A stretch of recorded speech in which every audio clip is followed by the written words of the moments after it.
Hi you guys, it's Saunter Scamper Johanna Huttonstone back here. I want to give you an update. So I think it's 9.5 years since I got my dreadlocks. I just finished washing them. I've been trying to wash them more than once a week for my scalp purposes. I think I have seborrheic dermatitis, so I get like these little flaky sort of like slightly scabs. Anyway, instead of using a medicated shampoo all the time, I've just been using a detox shampoo, and I want to tell you about it. So first, I'm going to take these down.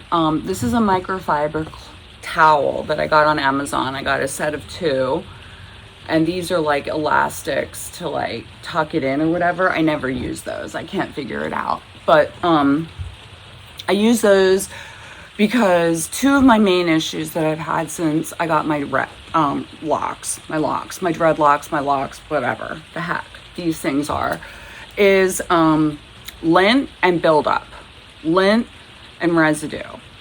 And I mean, literally, I'm almost 10 years in, and I may end up cutting them off because of it, but I end up having to change my shampoos. Like in general, just I have to change them every once in a while. So I'll tell you about that and tell you about my lint issue. So the combination of the residue buildup and the lint, the combination of those makes them hard and stiff and makes them like more like kind of like ropes, you know, like not nice ropes, you know, like jute type ropes that are like, you don't want to put your head against them, meaning you don't want to cuddle with someone that has them. So, you know, I've been working on it, and, you know, I actually have combed out so much of the bottoms because of it, you know, to get rid of the lint that was in there. And it was being held and attracted by buildup that was often happening from using the same shampoo for too long, is what I've gathered so far. I mean, some people would say just not using the right shampoo, but the last ones I've tried are this one, Suave Daily Clarifying Hydrating. Okay, so I've used this down to here, and that's as much as I could use before I needed to try something different. So then I went to L'Oreal Everpure Clarify Shampoo. This gets out, I thought maybe I have some kind of chlorine buildup because I don't have a filter on my shower. I thought maybe I had hard water exposure, even though I live in Portland, Oregon. I don't know. So I thought maybe I was getting more buildup based on that. So I was like using this. Well, it's down to here. It's almost gone. And I was starting to get buildup from this.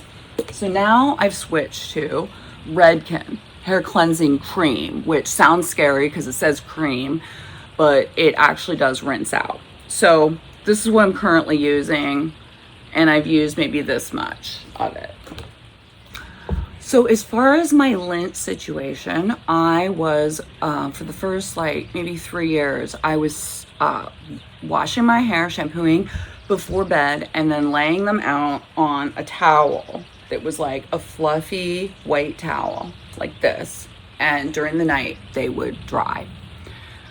Well, it was like 2 years later that I realized when I was picking through the ends that that white lint from the towel was getting inside the dreads. So I was like, okay, so can't use those white towels, can't shampoo before bed. That was really easy. Okay, so now I got microfiber because, you know, people say use a t-shirt, everyone says, and I don't know, I haven't tried. But for me, my hair is so thick that I think that a t-shirt wouldn't be enough. I'd have to have multiple t-shirts, and personally I don't use t-shirts. I use tank tops, and I don't think that's enough fabric. So anyway, I just got these. So this is how much wetness there is, and I have 2 of these, so sometimes I use a second one. And then, no, I don't use a bonnet at night because, well, 1, it's too slippery and it falls off. Anything of a wrap or a scarf comes off because it's too slippery for my locks or whatever.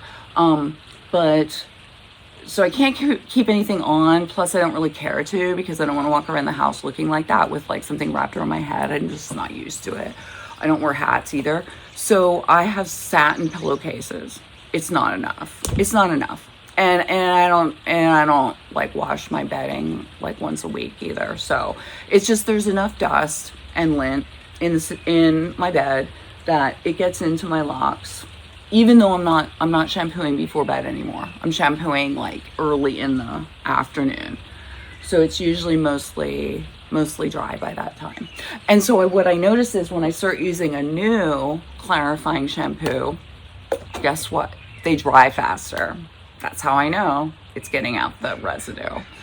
So yeah, they look long, and I'll even show you the back. But there's all different lengths. And it's partly because I have combed them out. And then like the ones around my face are still really like bubbly. So I don't know, you guys. I don't know. I mean, sometimes I think I want to just get rid of them because, well, I would want to start them right over again. But I still think my habits don't seem like clean enough to keep the lint out. So yeah, mostly the ends are lint, you know. I mean, I thought 2 summers ago, I got rid of a lot of this. I combed it out, but there is still at least this much lint. And sometimes I think there's still lint up in here.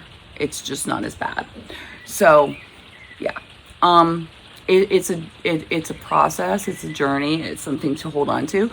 I think if I were homeless, I probably wouldn't have them anymore because I wouldn't be able to do what I need to do. Like the biggest thing I will say. So the biggest thing I would say as far as advice goes with your locks is rinse them thoroughly.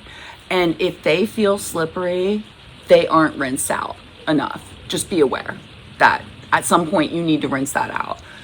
And so showers need to take longer than usual, you know, like maybe 20 minutes. That's what I would say as far as everything, like all these shampoos I've used. Oh, and then there's Doc Bronner's, and I actually just recently picked up a big container, but I know you have to dilute the Doc Bronner's to use it. But Yanni, the lochologist, has always sworn by Doc Bronner's for your cleansing. And I haven't seen any of her videos lately. I haven't looked her up, so I don't know what she's up to. But she works with locks a lot. So that's my next trial.